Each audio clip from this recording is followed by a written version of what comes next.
ini terkait dengan tema yang sudah kita lihat bersama-sama.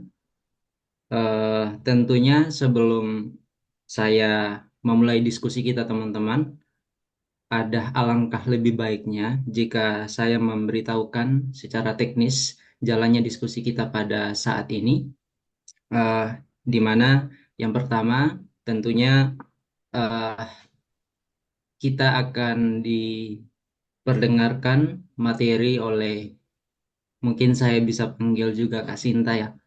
Dan kemudian waktu presentasi atau pemberian materi kepada kita semua itu 15 sampai 20 menit. Dan kemudian juga nanti itu akan ada sesi tanya jawab, diskusi dan tanggapan yang dimana saya berikan 3 termin. Yang satu termin itu tentu akan ada 3 orang penanya. Nah, teman-teman, sebelum kita uh, memulai mendengarkan materi, terlebih dahulu saya akan memperkenalkan narasumber kita pada malam hari ini. Adapun juga materi yang akan kita diskusikan bersama-sama itu tentang optimalisasi gizi dan keamanan pangan keluarga di Sumba Timur. Dan profil singkat dari pembicara kita pada malam hari ini, uh, beliau bernama Kak Sinta Dewi Pandarangga, SGZ MPH, lulusan S1 Fakultas Kedokteran, Prodi Gizi Kesehatan, dan S2 Fakultas Kedokteran, Prodi Magister Ilmu Kesehatan Masyarakat di Universitas Gadjah Mada UGM, Yogyakarta.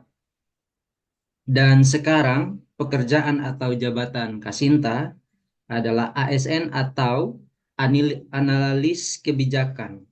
Dan kemudian teman-teman, seperti tadi topik yang akan kita bahas akan kita ulik secara bersama-sama, akan kita pertajam secara bersama-sama tentang bagaimana sih perkembangan, tentang bagaimana peningkatan gizi dan keamanan yang ada di Sumba Timur. Oleh karena itu, tanpa memperlama atau memperpanjang waktu, saya berikan kesempatan kepada Kak Sinta untuk menyampaikan materi selama 15 sampai 20 menit ke depan. Kesempatan saya berikan. Baik, selamat malam semuanya. Tadi sudah diperkenalkan nama saya, jadi bisa dipanggil Sinta.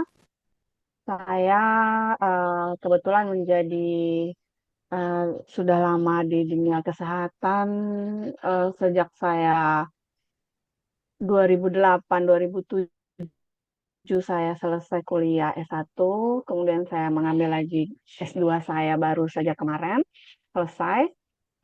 Dan saya merasa kemarin saya ditawarkan mau berbagi, oke, saya berbagi. Tapi memang agak jauh ya kalau kalau mau dilihat antara dunia gizi dengan teologi. Jadi saya sempat bilang dari kesehatan saya menuju ke teologi ya. Untuk lingkungan teologi sendiri sih sebenarnya tidak terlalu begitu asing karena kebetulan papak saya pengurus sempat menjadi pengurus STT dan sekarang yang mengurusi sekolah SMP mau dibuka SMP teologi ya di Kanatang di sini. Kebetulan papa saya jadi ketua yayasannya. Jadi ya oke, kita mulai. Gitu aja. Baik, mungkin saya bisa minta di-share apa PT-nya. Oke, Baik. bisa terlihat ya? Kalau ya kita bikin full screen Kak. Ya, Oh ya, ya, oke, siap. ya. Nah, kalau kita mau menghubungkan ya antara ajaran agama, saya rasa di sini semua agama Kristen kan. Ah, kalau dalam ajaran agama Kristen, makanan itu kan dianggap sebagai berkat yang diberikan Tuhan. kepada umatnya untuk dipelihara, dikelola dengan bijaksana. Nah, kita berbicara tentang gizi dan keamanan pangan, di mana hal ini mencerminkan bahwa kita punya rasa syukur pada Tuhan yang harus sehingga kita harus tetap menjaga agar makanan kita, tubuh kita itu bisa menjadi tempat temple of Holy Spirit kata orang kayak gitu kan. Jadi kita juga harus menjadi perpanjang informasi untuk masyarakat dan keluarga sekitar kita. Saya sempat berpikir bahwa memang sudah saatnya dunia kesehatan itu melibatkan sektor lain selain orang-orang kesehatan tentunya, berbicara speak up ke orang lain, khususnya tokoh agama, melibatkan tokoh agama, tokoh masyarakat itu kita masih minim, bisa dikatakan begitu. Nah, ini mungkin salah satu langkah awal kita bisa bekerja sama untuk teman-teman, adik-adik, mahasiswa, bahwa menjadi corong informasi itu sangat penting karena adik-adik tentu lebih banyak atau teman-teman ini banyak bertemu dengan masyarakat daripada kami. Lapisan kami mungkin masyarakat yang datang ke posyandu, ke puskesmas seperti itu. Tapi kan kalau teman-teman ini kan di mana saja pelayanan bisa berbicara tentang kesehatan juga. Dan mungkin lebih didengar nanti kalau sudah jadi sudah lulus, sudah selesai, mungkin lebih didengar sama orangnya, orang-orang yang kita bertemu, adik-adik ketemu. Oke, baik. Slide pertama. Oke. Nah, sebelum kita masuk, kita harus tahu dulu definisi dari keamanan pangan itu. Nah, keamanan pangan menurut WHO itu menekankan pada pentingnya pencegahan bahaya dan tanggung jawab bersama untuk memastikan bahwa makanan yang kita konsumsi itu aman untuk kesehatan. Nah, di sini juga ada dua peraturan, yaitu peraturan BPOM nomor 21 tahun 2021 dan peraturan BPOM nomor 10 tahun 2023. Nah, kedua peraturan tersebut itu memberikan pengertian bahwa keamanan pangan itu mencakup kondisi di mana pangan bebas dari cemaran. Cemaran itu biologis, kimia, dan benda asing. Nah, upaya sistematis untuk mencegah terjadinya cemaran tersebut dijelaskan dalam peraturan tersebut. Kemudian, menurut Undang-Undang nomor 18 tahun 2012, keamanan pangan itu didefinisikan sebagai suatu kondisi dan proses pencegahan cemaran biologis, kimia maupun benda asing pada pangan yang bisa merugikan kesehatan, sekaligus memastikan kesesuaiannya terhadap nilai agama, keyakinan dan budaya. Jadi sehingga pangan tersebut layak dan aman dikonsumsi. Slide. Next.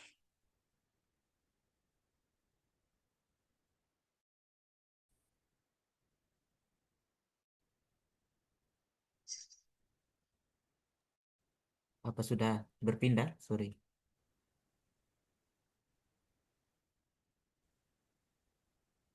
Maaf, slide berikutnya kan? Mungkin Kak Immanuel Oh, lagi jaringan. jaringan, Iya, lagi jaringan mungkin Bu.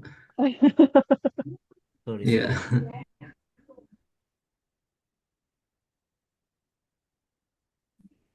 Oke. Sip.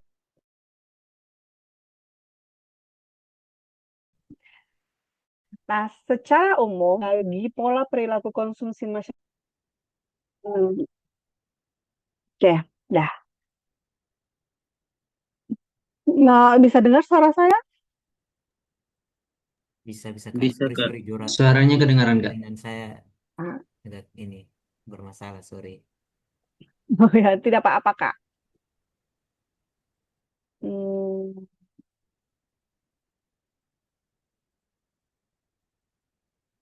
oke. Nah, saya membaginya menjadi dua, yaitu sebelum tahun 2000-an dan setelah era sebelum 2000-an dan setelah era 2000 sampai sekarang, atau kita biasa kenal dengan era digitalisasi. Nah, saya membaginya menjadi dua, yaitu pola itu. Nah, sebelum 2000-an itu bagaimana keterbatasan akses informasi. Jadi, akses kita terhadap keamanan pangan itu lebih pada terbatas ya, karena kita hanya mendengar bahwa oh apa kata dokter seperti itu. Menurut dokter ini tidak boleh dimakan, menurut dokter ini tidak aman. Sedangkan aksesnya kita sendiri itu sangat terbatas, belum seperti sekarang akses kita. Kemudian transaksi belanja masih tradisional, jadi belanjanya hanya di satu tempat, di toko secara offline pula.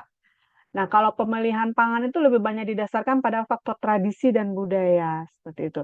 Jadi kayak from farm to table. Jadi kalau sebelum tahun 2000-an itu lebih fresh barangnya. Jadi begitu kita belanja di pasar, kita langsung bawa ke meja, dalam artian kita langsung masak, seperti itu.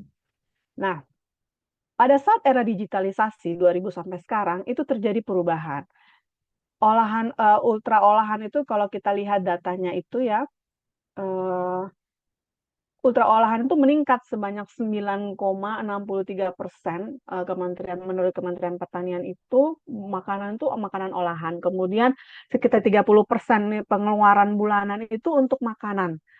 Nah, kemudian lagi eh, perlu diingat pada tahun 2021 itu terjadi COVID-19.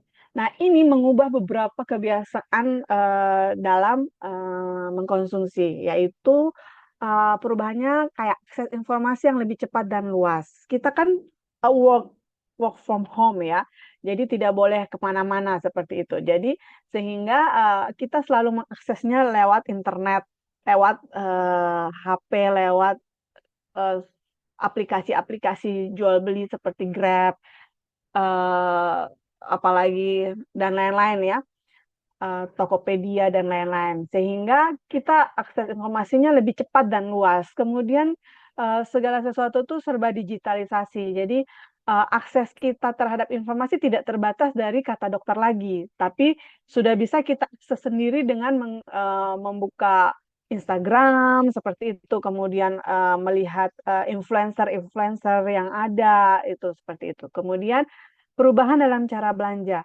Kita sekarang lebih pada online. Jadi kita kadang memesan secara online. Oh, yang paling cepat sudahlah kita memesan secara online itu kita eh, memesan misalnya kayak kita memesan makanan via daring. Kalau di sini di Wengapu sih sekarang sudah mulai ya ada Maxim. Jadi kita bisa kontak Maxim hanya kita bisa memesan makanan secara online. Kemudian adanya diversifikasi produk pangan, peningkatan kesadaran gizi dan kesehatan, kemudian ada tren makanan berbasis teknologi. Oke. Nah, kita melihat fakta keamanan secara global dan nasional. Kalau dilihat secara global itu menurut WHO itu 1 dari 10 orang di dunia itu pernah mengalami namanya foodborne disease. Foodborne disease itu sakit yang diakibatkan oleh konsumsi pangan yang tidak aman. Nah, penyakit akibat makanan itu dapat menyebabkan kematian terutama pada anak kurang dari 3 tahun. Itu secara fakta secara global. Nah, kalau secara nasional, itu yang menjadi tantangan adalah bahwa sistem kewaspadaan dini dan penyelidikan KLBKP itu adalah kejadian luar biasa keamanan pangan. Itu belum mampu mencerminkan kejadian yang sebenarnya. Jadi sistemnya itu belum bagus sehingga belum mampu untuk mencerminkan kejadian yang sebenarnya.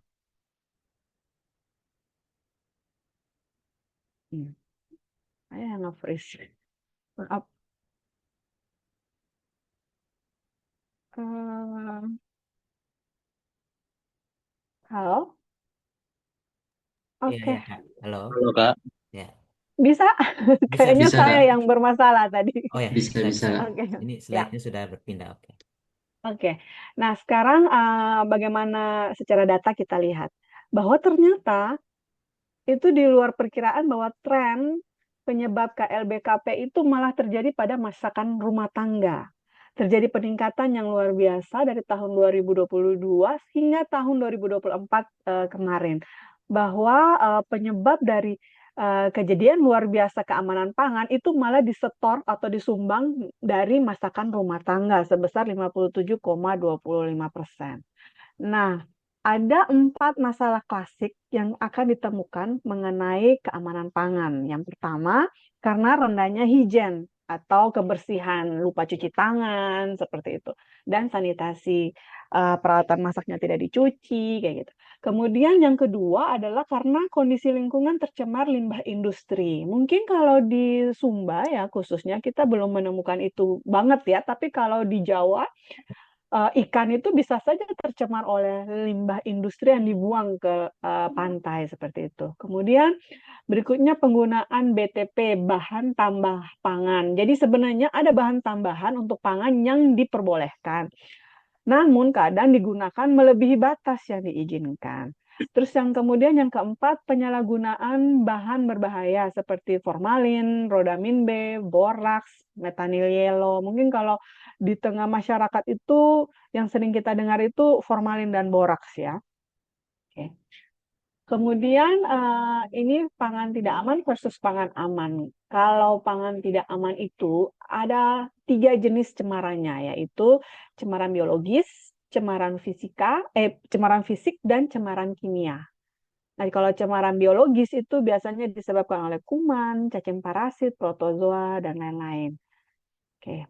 Nah, kita bahas pertama yaitu bahaya biologi. Nah, ini saya jelaskan di sini bahwa uh,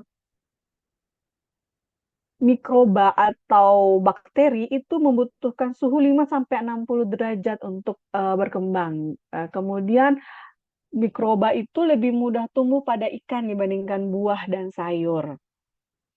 Makanya kadang ikan itu kalau habis dibeli tidak pakai harus masuk ke pendingin agar tidak terjadi pertumbuhan bakteri di dalam ikan tersebut. Kemudian mikroba itu berkembang biak dengan sangat cepat dan membelah diri setiap 20 menit. Kemudian cemaran kimia. Nah, pencemaran kimia terjadi ketika bahan kimia yang tidak diinginkan itu masuk ke dalam pangan dan mengancam kesehatan manusia.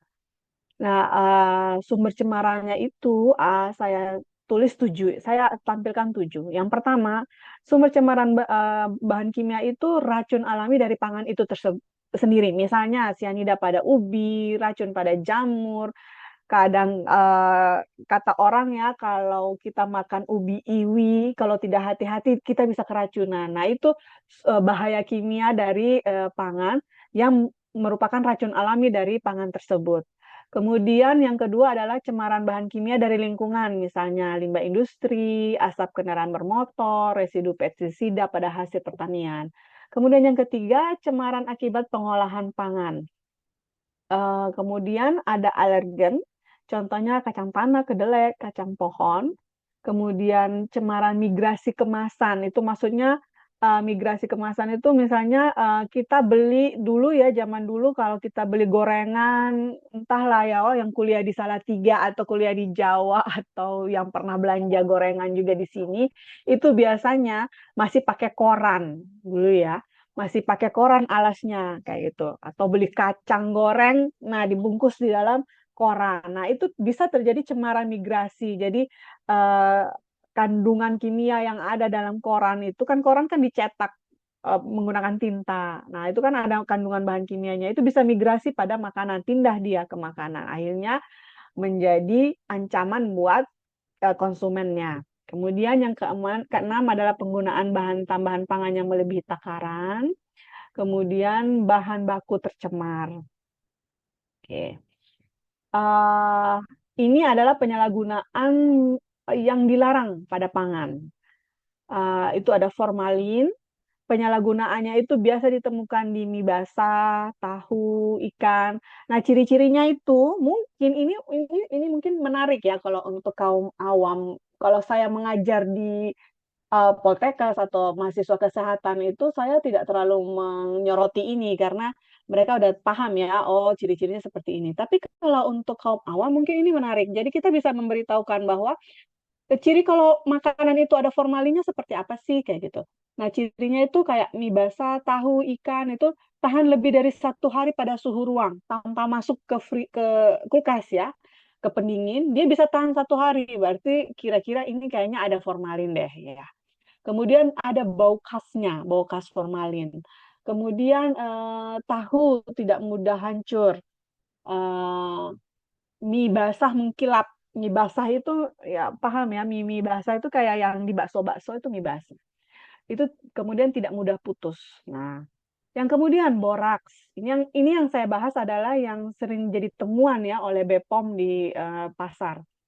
Boraks itu biasanya penyalahgunaannya di kerupuk, mie basah, siomay, lontong kayak gitu. Nah, ciri-cirinya itu teksturnya kenyal, tidak lengket, kemudian tidak mudah putus. Kemudian rodamin B. Rodamin B itu biasanya ada di kerupuk, terasi, pangan jajan yang berwarna merah. Ini yang warna merah itu biasanya rodamin B. Jadi kayak warnanya itu merah mencolok kayak gitu. Kemudian warna pada kerupuknya itu tidak tidak merata. Jadi ada yang merah sekali, tapi ada juga yang ke merahnya tidak merah banget seperti itu. Jadi tidak merata dalam satu kerupuk itu. Kemudian methanol yellow itu biasanya juga di kerupuk, mie, pangan, jajanan yang berwarna kuning. Nah, cirinya itu warna kuning mencolok. Kemudian sama, warna pada kerupuk juga tidak merata. Nah, bagaimana dengan bahaya fisik? Bahaya fisik adalah benda-benda yang tidak boleh ada dalam pangan, seperti staples, batu, kerikil, pecahan gelas, atau kaca, logam, potongan plastik, rambut, kuku, serangga mati, dan lain-lain. Nah, kadang kita kalau mau makan nasi kuning atau nasi bungkus yang ditutup dengan staples, yang dibungkus menggunakan staples itu, sebaiknya nih, kalau kakak-kakak mau makan, teman-teman mau makan kayak gitu, buka bungkusannya, pastikan dulu keberadaan keberadaan apa namanya keberadaan staples itu ada di mana. Baru kita mengkonsumsi makanan itu. Takutnya staples itu masuk ke dalam makanan kita dan kita tidak sadar terus kita telan seperti itu. Nah, apa penyebab cemarannya? Yang pertama, proses pengolahannya tidak tepat. Itu bisa digambarkan misalnya begini, kayak yang di samping itu ya, alat masaknya itu sudah karat misalnya. Jadi nanti pulang atau nanti di rumah di dapur tolong dilihat baik-baik nih. Jangan sampai pas oseng, kualinya itu sudah berkarat atau alat sutelnya yang kita pakai untuk masak itu sudah berkarat. Otomatis pemanasan yang terjadi itu bisa atau kelupasan kuali yang terkelupas itu bisa bergabung dengan makanan kita. Ya memang betul ya kalau kita sudah berdoa amanlah makanannya masuk. Tapi kan Tuhan memberikan akal sehat ya sama kita untuk kita bisa memilah yang benar dan tidak seperti itu. Kemudian yang kedua, proses pengemasan dan penyimpanan yang tidak tertutup rapat atau penyok. Jadi kalau ada kaleng susu atau kaleng makanan kaleng itu diperhatikan baik-baik kemasannya. Takutnya kalau dia tidak tertutup rapat, dia sudah tercemar dengan kandungan lain ya. Misalnya yang sering terjadi itu kalau susu ya, kalau kita beli susu kaleng, karena kan tidak mungkin dituang semua. Kita tidak mungkin memakainya satu kali pakai langsung satu kaleng itu, kecuali kita mau bikin kue atau mau bikin apa. Tapi kalau kita pakai hanya untuk 1 gelas minum sehari, nah biasanya tuh ada cemaran kayak semut seperti itu. Nah itu yang dianggap sebagai bahaya fisik. Kemudian yang ketiga adalah kebersihan yang buruk di fasilitas pengolahan. Oke, baik. Nah, apa kaitan penyakit akibat pangan tercemar dengan kesehatan dan nutrisi? Oke. Nah, kalau konsumsi makanan tercemar, virus, bakteri, parasit, toksin, nah usus akan mengalami kerusakan sehingga menghambat sintesis protein. Nah, kalau sudah menghambat sintesis protein dalam usus, terjadilah malabsorpsi, jadi kesalahan dalam penyerapan dalam tubuh, atau bisa terjadi diare, atau memperlambat atau merusak respon imun. Nah, kalau sudah terjadi hal itu, maka kita akan mengalami kekurangan vitamin mineral, stunting, wasting, dan obesitas. Jadi, teman-teman, ada istilahnya triple burden atau 3 masalah kesehatan khususnya gizi itu ada 3 masalah yang sedang dihadapi oleh Indonesia, kita juga, yaitu pertama malnutrisi, stunting, wasting, underweight, jadi kayak gizi kurang, gizi buruk, stunting. Nah, itu malnutrisi. Kemudian yang kedua, permasalahan kekurangan vitamin mineral, misalnya anemia.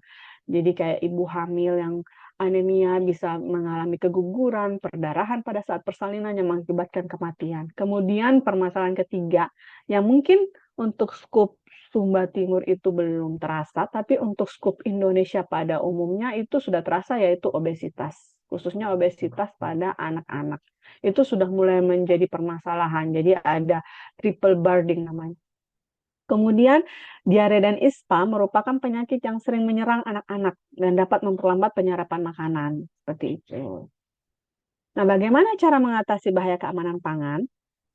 Nah, ini yang sudah dilakukan oleh pemerintah, yaitu peningkatan pengawasan melalui BPOM, kemudian pemberdayaan pelaku usaha, sosialisasi pada konsumen, penerapan teknologi dan monitoring, dan kolaborasi antara pemerintah, pelaku usaha, dan konsumen. Jadi, ada gerakan SAPA.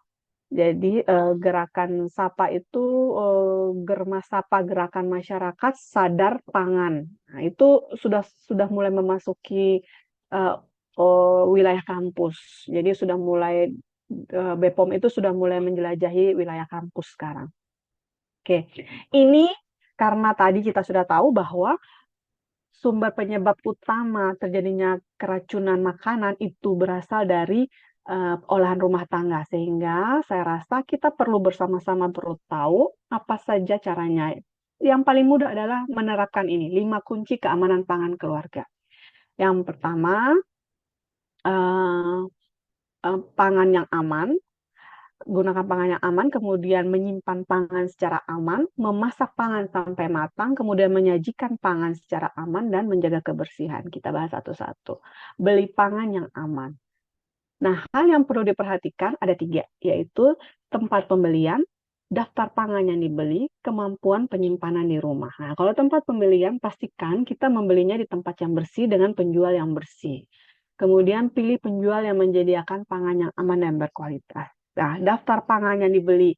Jadi, diharapkan teman-teman ini kalau mau belanja, dibuat dulu daftar makanan atau pangan yang ingin dibeli. Jadi, kita bikin daftar pangan. Tapi kebiasaannya ya, mungkin yang sudah menikah di sini, atau yang punya mama-mama, tinggal dengan mama-mama serumah, itu biasanya sudah dibikin daftar, tapi nanti sampai di pasar, berubah ya daftarnya jadi panjang, melebihi daftar yang kita daftar makanan. Kemudian kemampuan penyimpanan di rumah. Nah, kita harus pertimbangkan kapasitas ruangan atau tempat penyimpanan termasuk kapasitas kulkas. Nah, jangan sampai karena kita keasikan beli, karena tidak ada daftar pangan, kita keasikan beli. Wah, ini kayaknya segar, segar, segar, segar. Kita beli, sampai di rumah kulkasnya penuh. Akhirnya, makanan itu menjadi disimpan tidak sesuai suhunya lagi dan akhirnya berbahaya bagi kita yang konsumen. Oke. Ini petunjuk penggunaan makanan olahan. Nanti kita akan bahas di belakang mengenai caranya, ceklik ini. Ini petunjuk pangan siap saji. Kalau kita mau membeli pangan siap saji, yang pasti hindari penggunaan kemasan dari bahan polistiren busa atau styrofoam. Jadi sebenarnya makanan yang ditaruh dalam styrofoam, tahu ya, yang tempatnya putih kayak gabus, nah itu sebenarnya tidak cocok untuk pangan yang panas dan berminyak. Misalnya kita beli kuah sop, terus disajikan dalam styrofoam, itu kurang bagus, karena itu dapat mempengaruhi adanya migrasi cemaran. Kemudian yang kedua, kunci kedua adalah menyimpan pangan secara aman. Ini adalah suhu-suhu yang kita lihat bahwa kalau suhu ruang itu berarti di luar, itu menghindari penyimpanan pangan siap saji pada suhu ruang lebih dari 2-4 jam. Jadi jangan sampai lebih dari 4 jam di suhu ruang. Kemudian suhu yang ini, pangan dingin itu segera disimpan pada lemari dingin atau kulkas pada suhu 4-8 derajat Celcius. Itu paling lama 3 hari. Jadi kalau lebih dari 3 hari, coba dicek kembali kondisi dari makanan itu. Kemudian suhu beku atau freezer yang di atas, itu upayakan pangan siap saji ya. Pangan siap saji itu disimpan dalam freezer paling lama 2 sampai 3 bulan. Nah, kemudian kita dalam menggunakan makanan, setelah kita beli kan kita jadikan stok. Nah, itu kita gunakan prinsip FIFO, first in, first out. Jadi yang pertama masuk ke kulkas, itu yang kita pakai dulu. Seperti itu, yang kita ambil duluan. Atau first expired, first out. Atau itu yang lebih duluan expired yang kita pakai. Seperti itu. Nah, ini ya. Yang ketiga, kunci ketiga adalah memasak pangan sampai matang. Nah, ada 3 poin yang harus diperhatikan. Memasak bahan pangan, kemudian peralatan memasak, dan pemilihan bahan pangan yang akan dimasak. Jadi kalau memasak bahan pangan, pastikan memasak bahan pangan itu sampai matang. Hindari penggunaan minyak goreng secara berulang-ulang. Itu maksimal minyak goreng itu hanya bisa diulang sebanyak 2 kali. Sebaiknya tidak lebih dari 2 kali, karena kalau lebih dari 2 kali, kemungkinan minyak goreng itu akan berubah kandungannya menjadi zat karsinogenik atau penyebab kanker yang berbahaya bagi tubuh. Kemudian, pangan panas jangan langsung disimpan di lemari pendingin. Nah, kalau peralatan memasak, itu gunakan peralatan yang bersih, kering, berfungsi dengan baik. Hindari kontaminasi silang, seperti tadi, kayak kuali yang sudah berkarat atau sutel yang sudah berkarat, seperti itu. Itu tolong dihindari. Kemudian yang terakhir adalah pemilihan bahan pangan yang akan dimasak. Oke. Nah, ini ada tips lagi, cara melelehkan bahan pangan. Jadi, ada 3 alternatif cara melakukan pelelehannya. Yang pertama itu pindahkan kalau dari freezer, itu kita masukkan dulu ke bagian tengah, ke bagian kulkas biasanya, refrigerator biasa orang bilang. Itu kalau kita belum langsung mau memakainya ya, karena butuh waktu yang agak lama. Kalau kita mau cepat-cepat, kita bisa gunakan microwave kalau ada. Kalau tidak, kita rendam pada air mengalir dalam keadaan terbungkus. Biasanya kita buka makanan itu dari kemasannya, baru kita taruh dalam air, rendam dalam air. Sebenarnya yang benar adalah tempatkan pada air mengalir atau direndam dalam air dalam keadaan tetap terbungkus. Seperti itu. Mohon izin Kasinta, Ya, waktu penyampaian materi sisa 5 menit Kak. oh, oke, baik. Ya, Yang terima kasih. keempat adalah menjadikan pangan secara aman. Nah, pangan segar ini tadi kita sudah bahas beberapa di depan. Kemudian menjaga kebersihan. Nah, yang pasti adalah kita mencuci tangan yang baik dan benar sebelum kita mengolah makanan itu lagi lebih lanjut seperti itu.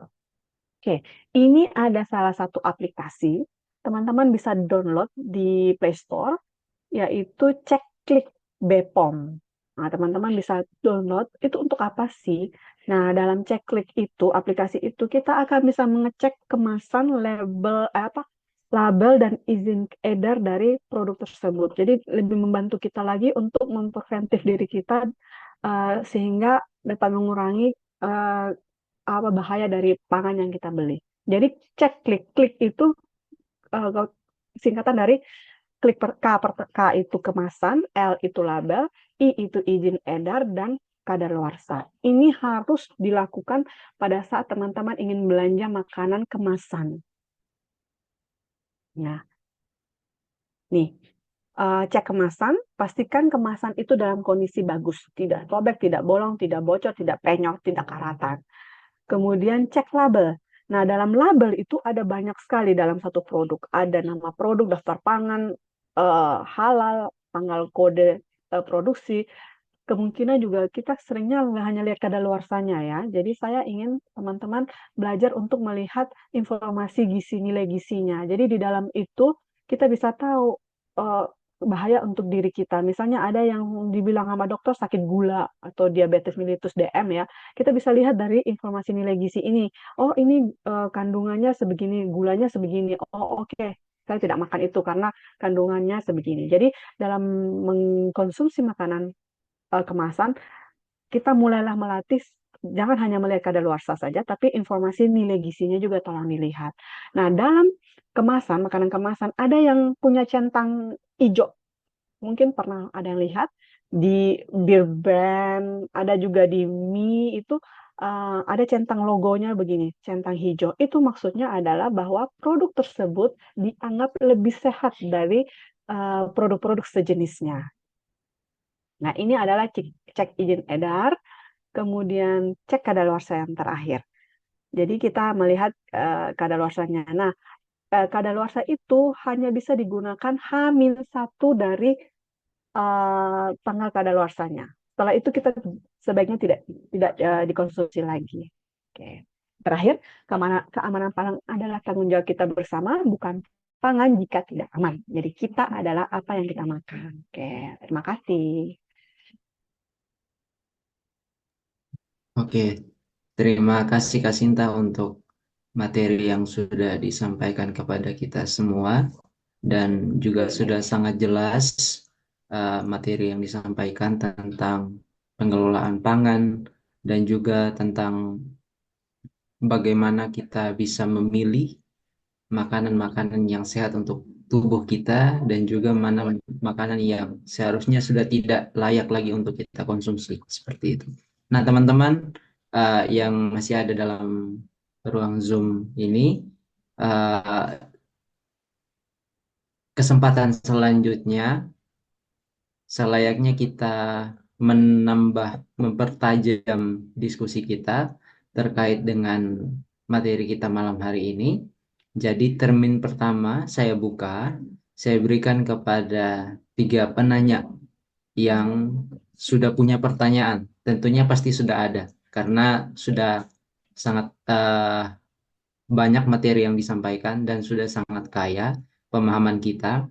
Dan juga pasti ada pertanyaan-pertanyaan yang mungkin kita ingin tanyakan kepada Kasinta dan lebih memperkaya lagi pemahaman kita. Mungkin ada dari teman-teman, saya berikan kesempatan untuk bertanya. Sorry, Kak. Sorry. Oke. Moderator izin mungkin. Adakah teman-teman, mungkin satu orang bisa bisa bisa juga melalui kolom chat atau mau langsung berbicara, saya berikan kesempatan. Oke, cek suara saya terdengar, Adi Sandi.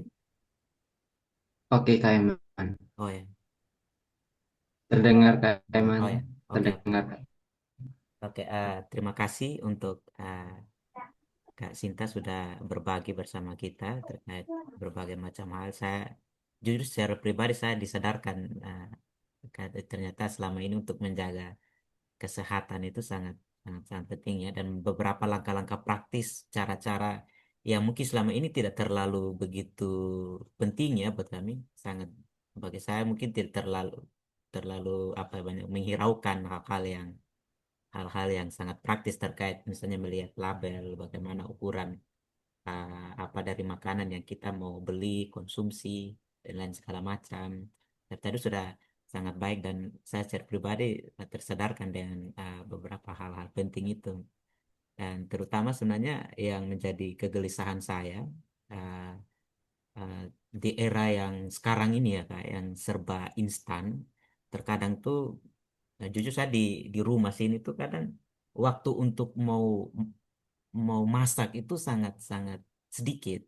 Jadi kami malah lebih banyak memilih untuk membeli makanan siap siap saji ya. Dan kebanyakan itu di plastik-plastik itu ya Kak. Di semacam kalau mau beli apa namanya rendang atau uh, opor itu kan kebanyakan justru di Super Indo atau di apa itu kan banyak banyak yang jual kemasan-kemasan yang siap instan, jadi tinggal dipanaskan lalu tiba-tiba langsung dimakan. Nah, berbeda memang sebenarnya yang menjadi apa kegelisahan saya itu seberapa seberapa bahaya sih sebetulnya Kak, jadi dari bahan-bahan makanan yang instan itu untuk kesehatan kita. Apalagi biasanya kalau kita, kalau saya pribadi kalau kalau lihat melihat itu tidak tidak sempat untuk cek nilai-nilai gizinya ya. Jadi yang penting oh ada ini barang ya sudah kita masak lah selesai. Padahal kalau dulu-dulu itu bahkan kita itu dari bahan-bahan yang alami ya ada perubahan itu. Jadi makan daun pepaya aja itu sudah cukup buat kita.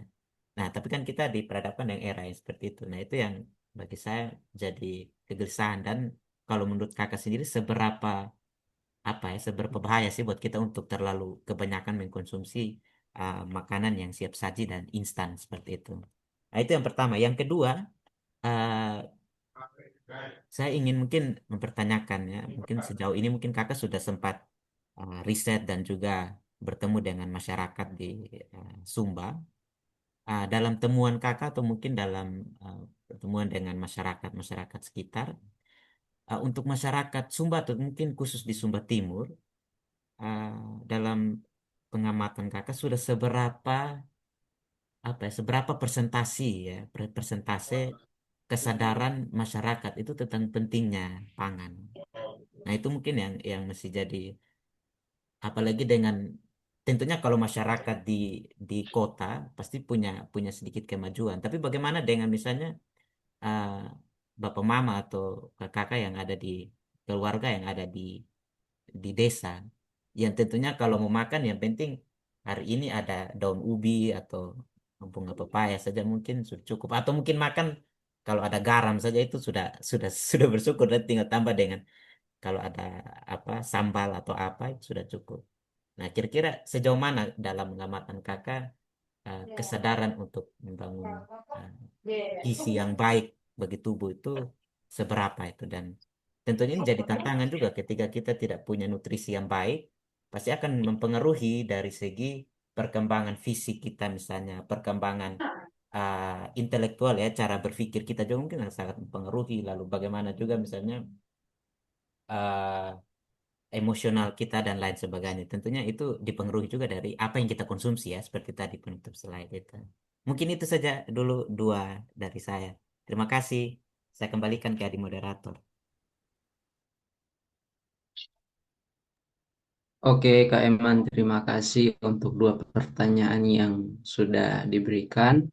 Saya berikan kesempatan lagi kepada teman yang lain yang ingin bertanya. Jika ada pertanyaan, bisa tulis di kolom chat atau berbicara langsung jika ada. Dari saya mungkin ini. Silakan, Kak. Silakan. Oke, terima kasih untuk kesempatannya dan terima kasih Kakak Sinta sudah mau share bersama-sama dengan kami. Pertama-tama mungkin saya mau berbicara sedikit soal kami orang-orang teologi ini. Jadi sebenarnya ilmu-ilmu seperti ilmu kesehatan, ilmu apapun itu sangat-sangat menunjang kebutuhan kami di dalam berteologi begitu. Karena untuk teologi yang sekarang, teolog-teolog yang sekarang itu kita tidak bisa berdiri sendiri lagi, tidak bisa berdiri di satu kaki saja, atau tidak bisa berdiri atas nama firman saja. Itu sudah tidak bisa lagi untuk kita menjawab tantangan atau kebutuhan masyarakat hari ini, secara khususnya kalau kita bicara di dalam konteks Sumba Timur seperti itu. Dan berikutnya uh, sebenarnya ini saya juga saya sambil mendengarkan pemaparan materi dari Kasinta tadi, saya mulai berhitung-hitung kalkulasi kira-kira sudah ada berapa banyak racun yang masuk di dalam saya punya badan ini, begitu. Apalagi dari kecil. Nah, kita bicara saja persoalan kebersihan, cuci tangan itu hal yang bahkan ya hampir jauh sekali dari kehidupannya kita begitu, karena tidak dibiasakan, karena pola hidup kita yang tidak begitu dekat dengan kebersihan itu sendiri. Tentunya juga itu berkaitan dengan informasi dan lain sebagainya. Itu baru soal kebersihan, belum lagi alat-alat yang kita pakai, berbagai zat-zat atau kandungan apa yang terkandung dalam makanan-makanan yang kita konsumsi. Saya jadi rasa ini hal yang sangat-sangat menakutkan, sebenarnya ancaman besar bagi kita manusia, apalagi kita bicara soal kesehatan di masyarakat NTT yang mungkin ada di dalam ini ya, angka tertinggi ya untuk gizi buruk dan lain sebagainya, angka masuk salah satu lah seperti itu. Eh, Lalu yang berikutnya ini berkaitan erat dengan bagaimana semua orang khususnya di Sumba ini dapat mengakses hal-hal yang kemudian dapat menunjang eh, menunjang keamanan pangan itu sendiri begitu. Kadang kalau kita berbicara soal keamanan pangan juga kita tentu berbicara tentang kualitas juga. Kita bicara tentang kualitas. Kalau kita bicara tentang kualitas, kadang akan disangkut pautkan juga, akan berkaitan erat juga dengan kemampuan, kemampuan ekonomi dan lain sebagainya. Kemampuan ekonomi kalau menurut saya juga cukup berpengaruh uh,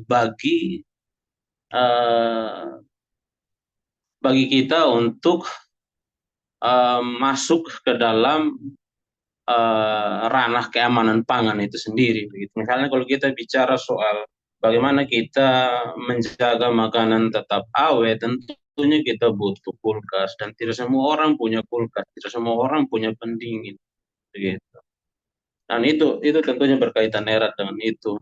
Nah, yang jadi pertanyaannya saya, kira-kira untuk menjaga, untuk mengatasi apa namanya kesenjangan kesenjangan untuk mengatasi keamanan pangan itu sendiri dalam kaitannya dengan ketidakmampuan orang-orang secara ekonomi itu kira-kira hal apa saja yang mungkin sudah coba diupayakan oleh pemerintah kita di Sumba Timur? Itu pertanyaan dari saya dulu, Kak. Kira-kira langkah-langkah seperti apa yang telah diambil oleh pemerintah untuk mengatasi hal-hal tersebut?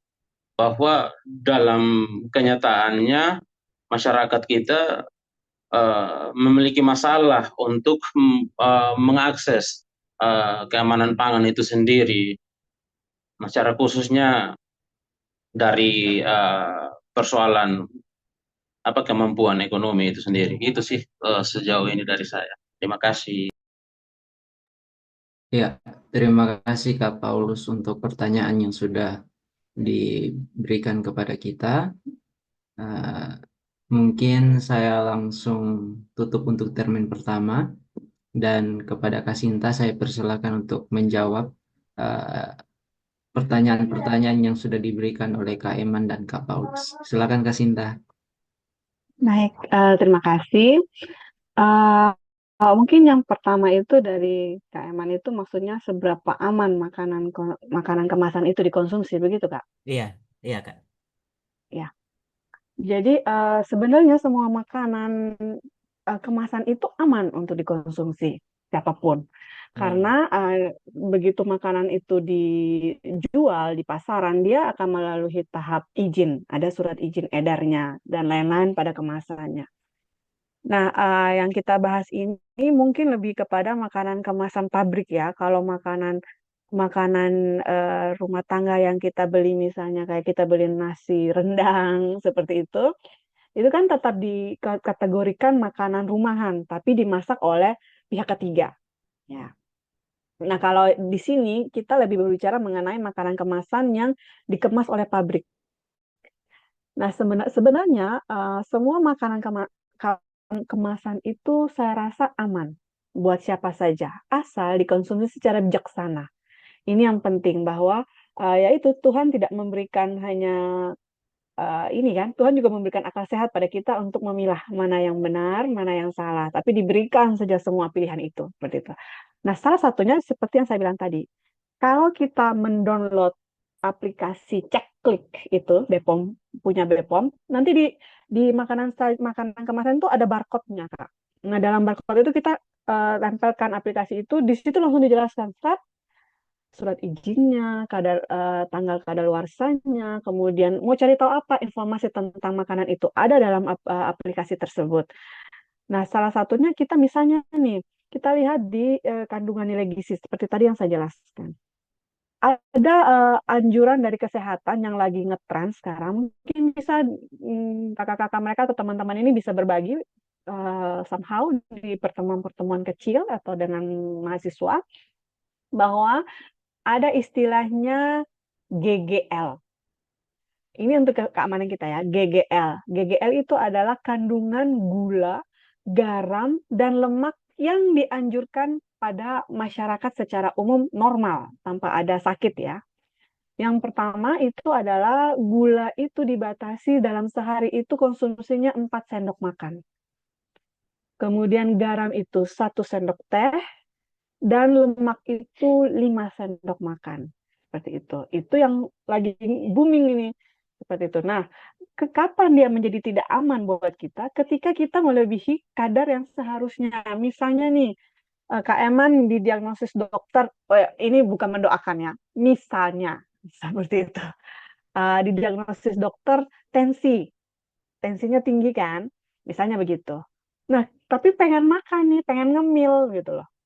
Nah, Kak Eman harus melihat di label gizinya, lihat kandungan Na-nya, natrium. Kalau natriumnya tinggi, sebaiknya makanan saji itu jangan dimakan. Makanan kemasan itu jangan dimakan. Karena kalau dimakan, akan mempengaruhi kesehatan Kak Eman, akan mempengaruhi tensi, bisa naik nanti. Karena Na yang tinggi itu bisa menyebabkan hipertensi atau tensinya meningkat. Kemudian kalau orang gula misalnya, mau makan makanan kemasan, baca labelnya. Oh, labelnya gulanya sebegini. Oh, oke, saya kayaknya tidak cocok kayak gitu. Atau orang mau diet ya biasanya. Dia akan lihat proteinnya tinggi atau tidak makanan saji itu. Begitu banyak makanan saji, Kak. Misalnya mie instan. Kan begitu banyak produknya, tidak hanya satu. Nah, di situ tuh kita sebagai konsumen lah berbijaksana, dikasih kebijaksanaan pada kita untuk lebih hati-hati lagi. Jadi semua diberikan, semua diperbolehkan, tapi kembali pada konsumen lebih berhati-hati lagi. Seperti itu menurut saya, bahwa seberapa aman, semua aman Kak. Karena semua makanan kemasan itu punya izin produknya, izin edarnya. Cuma kembali lagi pada konsumen untuk lebih bijak mengenal diri sendiri, kesehatan diri sendiri, kaitkan dengan makanan yang ingin kita konsumsi. Seperti itu. Jangan karena tahu kita tensi, tapi karena kita lebih pengen makan, akhirnya kita makan saja bebas-bebas. Tiba-tiba, kenapa ya tensi saya tuh nggak pernah turun ya? Padahal karena memang tidak bijak dalam memilih makanan. Seperti itu.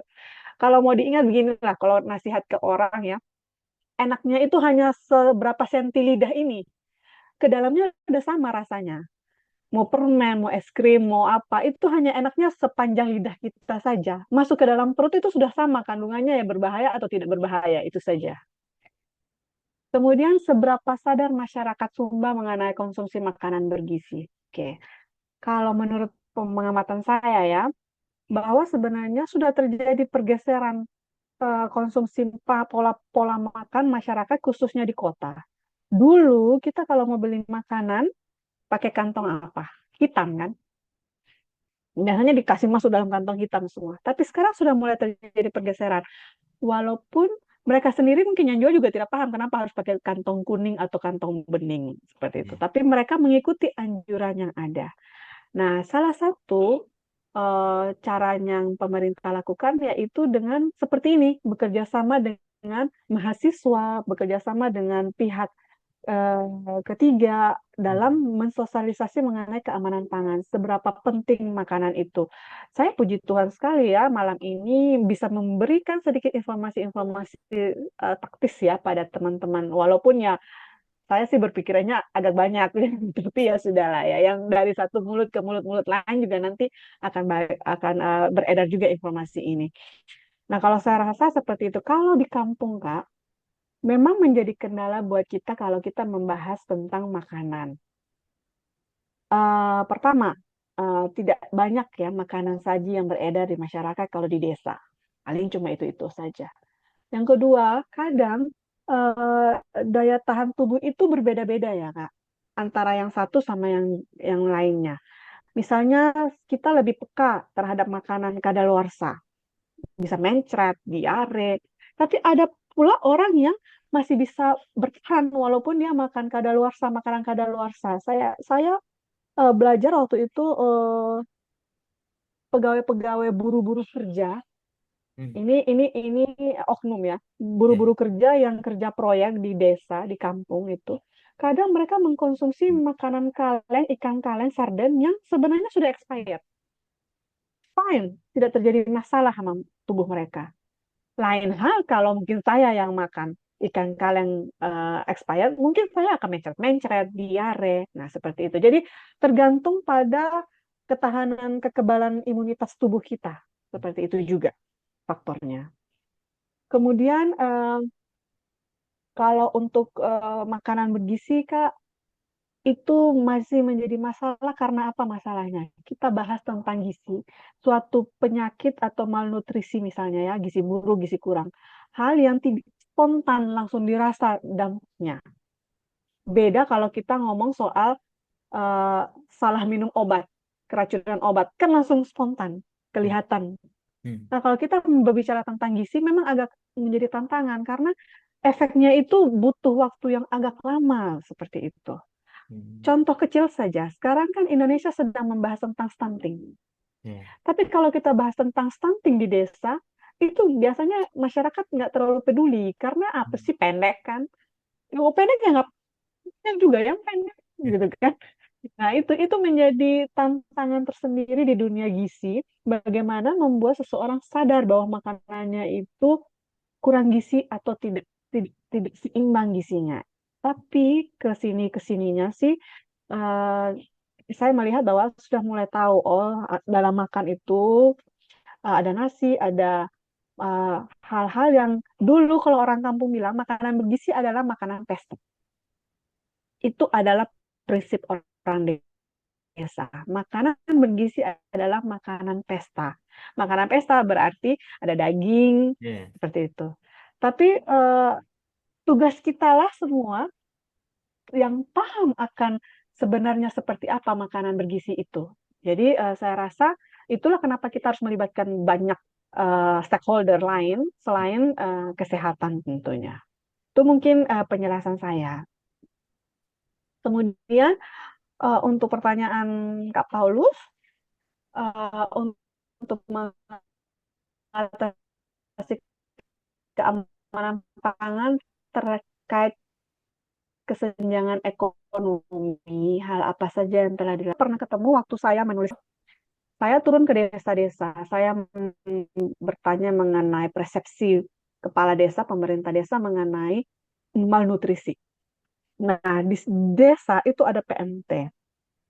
PMT itu diberikan berupa PMT lokal, makanan lokal. Jadi yang dari lokal, tidak dari pabrik.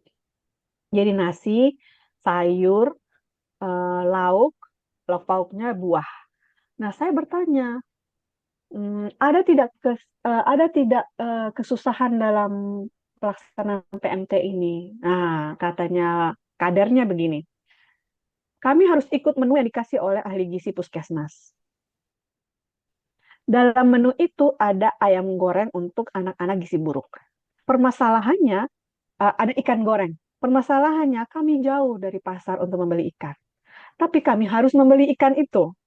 Tapi di rumah listriknya juga tidak ada.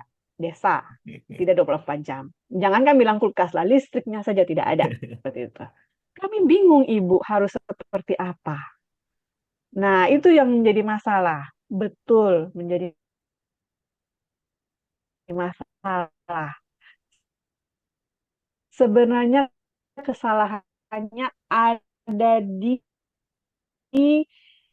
kurangnya penjelasan mengenai ketiplak sesuai dengan kondisi mereka. Sehingga waktu itu kami menganjurkan untuk menyesuaikannya dengan kondisi mereka. Misalnya mau makan ikan nih. Hmm. Di setiap desa sekarang kan hampir semua desa itu atau kecamatan itu punya kolam yang disediakan oleh pemerintah ya. kolam ikan Hmm. yang dibagikan bibitnya oleh perikanan. Saya bilang sama kepala desa, manfaatkanlah kolam-kolam tersebut. Sehingga mungkin ini menjadi ide juga untuk teman-teman mahasiswa yang mau praktek kakak apa ada ya, masih ada PKL kayak begitu, KKN kayak begitu, untuk membuat hal-hal seperti ini, menyediakan kolam untuk desa-desa atau beberapa RT RW lah seperti itu, sehingga pemanfaatannya untuk masyarakat atau khususnya PMT lokal untuk makanan anak-anak gizi buruk itu lebih higienis, lebih fresh istilahnya. Tidak perlu harus melalui mesin pendingin seperti kulkas. Apalagi kalau tidak ada listrik di situ, tapi pengen makan ikan seperti itu. Jadi kita akan menggunakan ikan air tawar lah kalau begitu. Atau mensubstitusi atau mengganti ikan itu menjadi sumber protein lain seperti telur atau daging ayam. Ini kejadian loh di Pabera Manera kalau saya tidak salah. Hmm. Jadi dinas sosial itu membagikan ayam pedaging tapi yang sudah beku, dibagi nih, bagi ke ke rumah-rumah yang sasaran stunting waktu itu. Tapi apalah yang terjadi? Tidak ada listrik, tidak ada kulkas. Ayam itu yang harusnya dipakai untuk anak gizi buruk dipakai oleh papahnya sebagai penolak. Seperti itu. Jadi ya ya itu adalah tantangan kita lah ya untuk daerah desa-desa keterbelakangan ini yang miskin ini. Tapi ini adalah tantangan kita bersama menurut saya. Teman-teman juga sekarang menjadi PR teman-teman juga harus pintar-pintar memilah. Misalnya tidak bisa daging sapi, kita cari protein lain, bisa dari telur, bisa dari ikan. Jadi saya sih menyarankan waktu itu untuk melihat kapasitas dari desa tersebut. Misalnya kita bilang makan tahu tempe, apa ada tahu tempe di Ramuk? Tidak mungkin kan? Sampai itu tahu tempe kadang di sana, ya kan? Nah, jadi jangan bilang tahu tempe berarti apa? Tahu tempe itu apa? Itu untuk protein nabati. Berarti protein nabati lainnya selain tahu tempe apa? Berarti kacang-kacangan. Pasti ada lah kacang tanah, kacang hijau mungkin ada seperti itu. Itu bisa kita anjurkan mereka untuk mengkonsumsi itu. Sehingga memang ini menjadi tantangan kita bersama. Saya rasa selama tingkat ekonomi kita masih ada kemiskinan, tidak heran juga bahwa kasus gizi buruk, gizi kurang, stunting, itu juga pasti masih tetap ada di Sumba Timur. Seperti itu. Mungkin itu sepintas sedikit yang bisa saya bagikan. Terima kasih. Oke, Kak. Eh, Terima kasih Kak Sinta untuk eh, tanggapan yang sudah diberikan atas dua penanya. Sebelumnya mungkin ada tanggapan dari Kak Eman dan Kak Paulus atas jawaban yang sudah Kak Sinta kasih. Saya berikan kesempatan. Oke, mungkin dari saya sedikit ya, eh, moderator. Terima kasih untuk jawaban dari Kasita. Saya menjadi semakin terbuka lagi. Artinya, rupanya ketika ingin membeli pun, misalnya tadi disampaikan kandungan Na-nya, itu kan sangat penting untuk mengukur kita punya tensi dan segala macam. Jadinya, artinya hal-hal yang begini yang kadang terlalu sepele dan bahkan tidak terlalu menjadi hal yang dinotis untuk diri kita gitu. Sama satu mungkin yang saya ingin tanggapi sedikit Kak terkait kekebalan tubuh tadi. Dan bagi saya juga eh, ini analisa mungkin agak analisa pendek saya Kak, ya. Apa yang membedakan misalnya kenapa eh, orang-orang tua dulu itu mereka mereka punya eh, umur yang bagi saya bisa bisa sampai hidup beratus apa beratus-ratus tahun karena mereka dari segi penggunaan konsumsi makanannya itu sangat alamiah ya. Dan tadi dengan contoh yang Kak Sinta sampaikan ya saya bisa melihat oh ketika misalnya orang tua dulu atau orang-orang zaman dulu ketika mereka belum begitu mengenal makanan yang dalam bentuk kemasan ya artinya belum terlalu begitu banyak kandungan kimia saat-saat pewarna lainnya yang juga pasti turut mempengaruhi kerja metabolisme ya.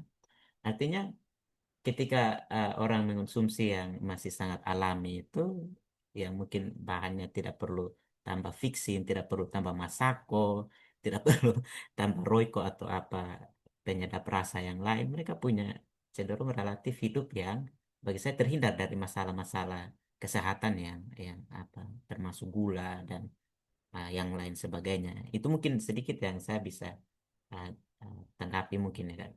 Artinya memang dari segi kekebalan tubuh itu mempengaruhi sebenarnya apa yang kita makan dan apa yang kita konsumsi. Tetapi lagi-lagi kembali bagaimana kemajuan tidak bisa kita kita apa namanya batasi, bahwa perkembangan itu selalu akan berada di depan kita dan segala macam hal yang menawarkan kemudahan, ya baik dari ya, makanan yang diberikan secara instan atau segala macam, ya tergantung kembali pada seberapa kita punya pengetahuan tentang kadar gizi, ilmu gizi, dan seberapa kita bijak, ya bijak dalam mengelola itu semua, bagaimana kita menggunakan itu semua dengan baik begitu untuk kita punya kesehatan.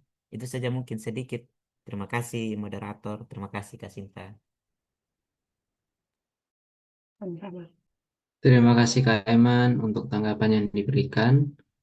Mungkin dari Kak Paulus mungkin ada tanggapan juga. Saya berikan kesempatan. Oke, terima kasih Adi. Terima kasih Kak Sinta untuk jawabannya, dan saya temukan hal yang menarik yang seringkali eh, kita kalau mau melakukan sesuatu, entah program apapun begitu, tidak hanya soal program kesehatan, kita sering lupa apa yang Kak Sinta sampaikan tadi tentang bagaimana kalau kita eh, di dalam penyediaan konsep atau pengupayaan solusi itu, kadang kita lupa untuk melihat konteks dari masyarakat itu sendiri juga begitu, termasuk tadi yang Kak Sinta bilang soal kemampuan dan kapasitas itu ternyata perlu disesuaikan lebih jauh, perlu ada kajian lebih jauh tentang kondisi dari situasi dari masyarakat itu sendiri gitu. Dan terima kasih banyak Kak Sinta untuk jawabannya. Dan hal ini tentunya menjadi sesuatu yang sangat memberikan saya pencerahan lagi tentang kira-kira bagaimana nanti sebagai seorang lulusan teologi juga akan ambil bagian, mengambil peran dalam mengupayakan keamanan pangan di Sumba Timur itu sendiri. Terima kasih, Kak Sinta. Terima kasih, Pak Moderator. Ya, terima kasih Kakak untuk tanggapan yang sudah diberikan. Oke, sekarang mungkin kita langsung ke termin kedua. Saya berikan kepada mungkin dua penanya lagi ya Kak, yang belum bertanya, yaitu Kak Pablo dengan Kak Andani. Jika ada pertanyaan Kak, silahkan saya berikan kesempatan. Bisa langsung on mic jika ingin berbicara atau mungkin tulis di kolom chat.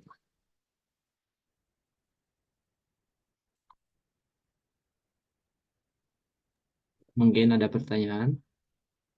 Andani mungkin mau bertanya, Andani, atau ada tanggapan? Mungkin masih berpikir Kak atau mungkin masih coba membuat pertanyaan.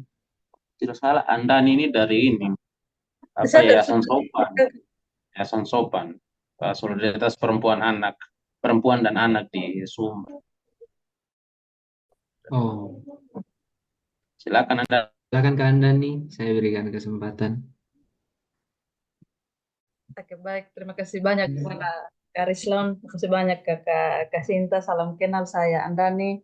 Saya asli dari Sumba Timur, Kakak. Saya dari arah utara, Kakak, dari Kecamatan Hahar. Selamat malam. Oke, Kakak, memang sebenarnya banyak sekali juga yang teman-teman sudah sharing tadi, dan bahkan kalau berbicara soal pangan yang sehat, kita belum sampai pada kemasan ya. Memang itu tadi yang diceritakan oleh teman-teman. memang ya berdasarkan sumber daya yang ada juga dengan potensi lokal juga yang ada, mungkin ya ubi direbus makan, kita belum kemas bagaimana dia bisa bertahan sampai besok. Tapi ya banyak hal yang memang menjadi masalah sebenarnya, kita belum sampai pada terkait pangan sehat itu sendiri. Tapi yang saya coba lihat kayak tadi seperti yang Kasinta sampaikan bahwa penggunaan plastik saja, plastik hitam. Saya juga waktu itu salah satu dari mama besar itu dari Nggungi, itu kecamatan Karera ya, ke arah selatannya Sumba Timur. Kalau untuk akses dari kota ke desa saja itu sudah cukup jauh, tapi sudah punya pemahaman bahwa Anda nih jangan pakai kantong hitam. Terus saya tanya, kenapa Mama? Pokoknya itu tidak sehat Anda nih. Tidak boleh pakai. Bila perlu itu bawa saja begitu, jangan taruh di kantong. Nah itu kan sudah sesuatu, maksudnya ada perubahan. Meskipun ada di tingkat desa, tetapi sudah dengar baik melalui kader posyandu, ada posyandu lansia, dan juga kegiatan-kegiatan di desa yang memang tidak boleh lagi menggunakan kantong hitam. Nah, selain itu mungkin kakak saya lebih lebih fokus bagaimana sih perannya kita hari ini. Masalah ini ada di desa. Terus kira-kira kita terjun di masyarakat, minimal kita kasih edukasi atau kita kasih sosialisasi meskipun kecil, tapi itu berdampak buat masyarakat. Jadi kita tidak punya mimpi bagaimana mereka punya kulkas, bagaimana mereka punya listrik, tidak, tetapi minimal kita melihat bahwa oh yang ini kalau kita di desa, kalau kita mau olah ubi ini untuk menjadi pangan yang sehat atau dia bisa bertahan lama, itu seperti apa? Mungkin lebih kepada kira-kira apa nih peran kita. Kalau untuk saya siap bergabung dengan teman-teman. Kalau ada yang mau turun sosialisasi ke 22 kecamatan yang ada di Sumba Timur, Kasinta. Itu saja mungkin kakak, terima kasih. Saya kembalikan kepada Karis. Oke, terima kasih Kak untuk pertanyaan yang sudah diberikan. Mungkin ada pertanyaan lagi dari penanya lain. Kak Pablo mungkin? Kak Pablo mungkin jika ada pertanyaan, saya berikan kesempatan. Oh itu, yang Pablo itu akunnya saya yang satu untuk nanti ada mau share file nanti. Oh, oke Kak. Siap-siap. Makasih Kak, konfirmasi. Oke, mungkin Kak Sinta tadi mungkin pertanyaan terakhir untuk sesi termin kedua. Mungkin nanti sebentar lagi ada yang baru masuk dan mungkin akan diberikan pertanyaan. Saya akan isi itu di termin ketiga. Mungkin waktu dan kesempatan saya berikan kepada Kak Sinta untuk menjawab pertanyaan. Nah, Silakan Kak. ini mengenai peran ya. Saya mungkin em, melihat peran kita disesuaikan dengan kita sebagai apanya. Nah, misalnya kayak saya, peran saya sebagai dari pemerintah bahwa saya berusaha untuk ya hadir melalui diskusi-diskusi mengenai gizi, mengenai keamanan pangan itu tersebut. Nah, kalau paling simpel yang bisa kita lakukan adalah hari ini, informasi yang kita dapat hari ini, kita sebarkan pada orang lain di sekitar kita. Itu paling simpel. Karena apa saya memilih keamanan pangan untuk jadi bahan diskusi kita malam ini? Saya sebenarnya keamanan pangan itu ada banyak jenis, ada banyak kali hal yang bisa kita kaji. Tapi saya memilih menyampaikan 5 kunci keamanan pangan untuk keluarga. Kenapa? Karena keluarga adalah unit terkecil dari masyarakat.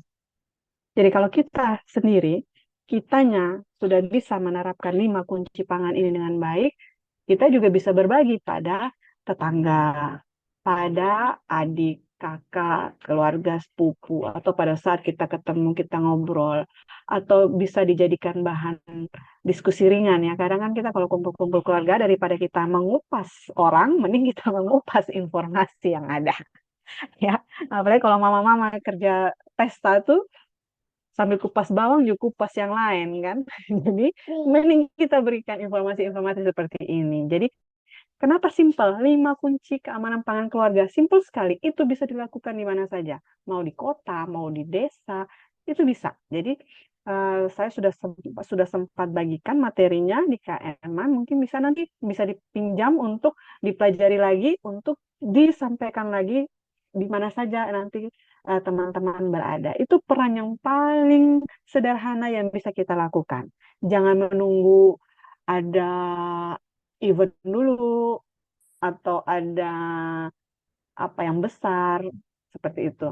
Kebetulan bisa bisa berkumpul dengan teman-teman, bahas itu saja ketimbang bahas yang lain. Gitu ya Kak ya. Saya selalu bilang sama teman-teman, jadi kalau kupas bawang itu jangan kupas orang. Kasih juga yang lain dikupas. Misalnya pada saat kita mau pesta kan kita beli makanan saji, kita beli mie, kita beli ini kan.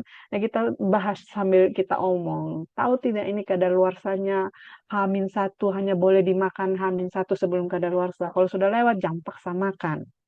Begitu kan. Kita bisa omongin itu ringan, tapi itu sudah salah satu strategi untuk mencegah terjadinya kontaminasi atau keracunan pangan pada konsumen. Mungkin itu sedikit dari saya. Terima kasih Kakak. Ya, terima kasih Kak Sinta untuk jawaban yang sudah diberikan. Dari Kak Andani mungkin ada tanggapan Kak? Cukup Kak Risno. Makasih Kak. Makasih Kak Sinta. Oke, Sama-sama. terima kasih Kak. Eh, jadi mungkin sesi ketiga juga mungkin sudah tidak ada lagi ya, karena pertanyaan dari setiap kontestan yang ada hanya 3 orang saja tadi, dan itu sudah mencukupi. Jadi saya tutup juga termin ketiga, dan kita sudah sampai di kesimpulan dari diskusi kita pada malam hari ini mengenai optimalisasi gizi dan keamanan pangan keluarga di Sumba Timur. Tentunya saya akan jabarkan juga terkait dengan kesimpulan dari diskusi kita pada malam hari ini, yang dimana optimalisasi pangan dan gizi eh, di Sumba Timur khususnya itu perlu dilakukan, yang dimana eh, dalam 3 hal yang perlu kita sadari, bahwa pengelolaan pangan dan gizi itu dalam keluarga itu sangat-sangat penting untuk dilakukan. Kemudian yang kedua adalah eh, sosialisasi dan juga kesadaran masyarakat tentang eh, pengelolaan pangan dan gizi yang baik untuk kesehatan mereka, atau dalam hal ini masyarakat itu sendiri. Dan juga yang terakhir, perlu adanya kerjasama. Tentu dalam hal ini pemerintah dan juga masyarakat, karena pemerintah sebagai penyedia pangan dan gizi untuk masyarakat juga penting memberikan kontribusi kepada masyarakat dan gizi itu supaya benar-benar memberikan manfaat yang baik kesehatan bagi masyarakat itu sendiri. Jadi terima kasih Kak Sinta untuk penjabaran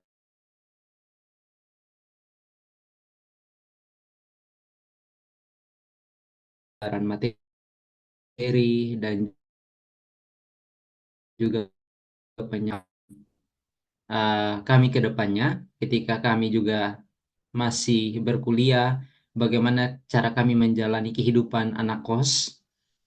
Kami yang mungkin sering beli makanan jadi atau siap saji, itu kadang juga kurang mengetahui mana makanan yang masih bagus untuk dikonsumsi dan mana makanan yang mungkin sudah dalam tanda kutip itu kadaluarsa atau tidak layak lagi untuk dimakan. Jadi dengan adanya tadi aplikasi ceklik itu bisa bisa apa ya, memberikan kecerdasan baru untuk kami semua, supaya dengan adanya aplikasi itu kita bisa lebih cerdas dalam memilih atau memilah makanan-makanan yang bermutu baik untuk tubuh kita sebagai khususnya mahasiswa-mahasiswa yang dari Sumba itu datang di tanah-tanah rantauan. Karena agak kacau juga, agak sulit juga Kalau misalkan kita sudah di tanah rantauan terus sakit, sakitnya juga itu karena makanan-makanan yang kita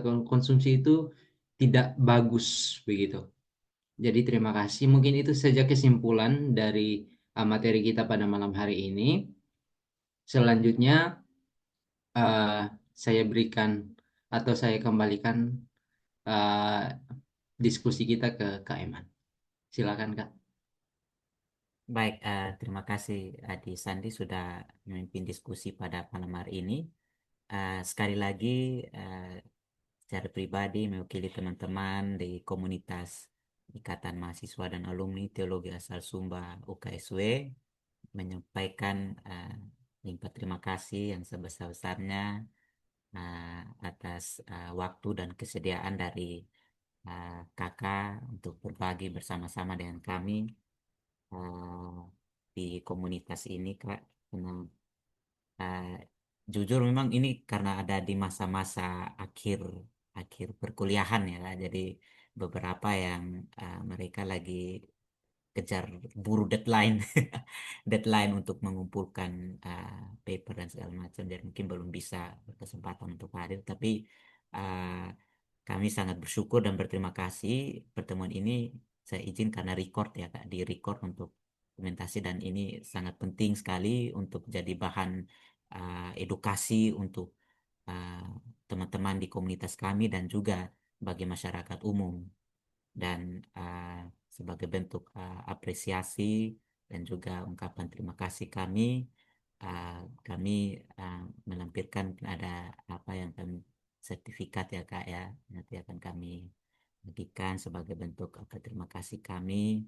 Dan sekali lagi mewakili ya teman-teman dari komunitas ini menyampaikan terima kasih, dan kami berharap mungkin di kesempatan berikutnya bisa bertemu dengan Kak Sintan kalau pulang di Sumba. Bisa sekali mampir atau apa, bertemu, kita bisa sambil Ya. ngobrol. Ini karena masih di Salatiga nih Kak, masih Oh, belum pulang kampung.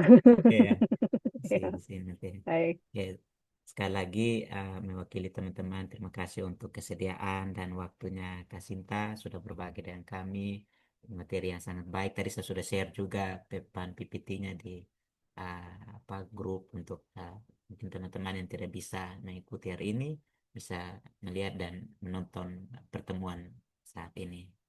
Seperti itu, Kak. Ah, Oke, sebelum kita menutup, saya izin untuk uh, mengambil gambar ya Kak, ambil gambar screen untuk apa perluan dokumentasi. Adik Sandi bisa atau Kak Ama mungkin bisa ambil gambar, saya agak kesulitan deh gambar screen dari situ barangkali.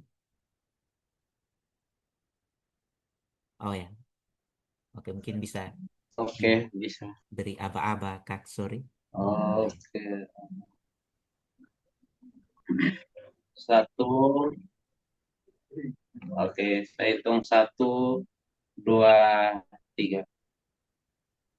Sekali lagi ganti gaya. Satu, dua, tiga. Terakhir, gaya bebas. Satu, dua, tiga. Oke, Oke. Oke, terima kasih Kak Ahmad dan teman-teman. Sekali lagi saya mengucapkan terima kasih untuk partisipasi kita bersama-sama, moderator dan Kak Sinta yang sudah membawakan materi, dan teman-teman yang masih stay, ada Kak Andani, Kak Ama, dan yang lain. Terima kasih, dan saya izin untuk menutup pertemuan kita pada malam hari ini. Mungkin Kak Ama bisa menutup kita dalam doa penutup. Terima kasih sebelumnya.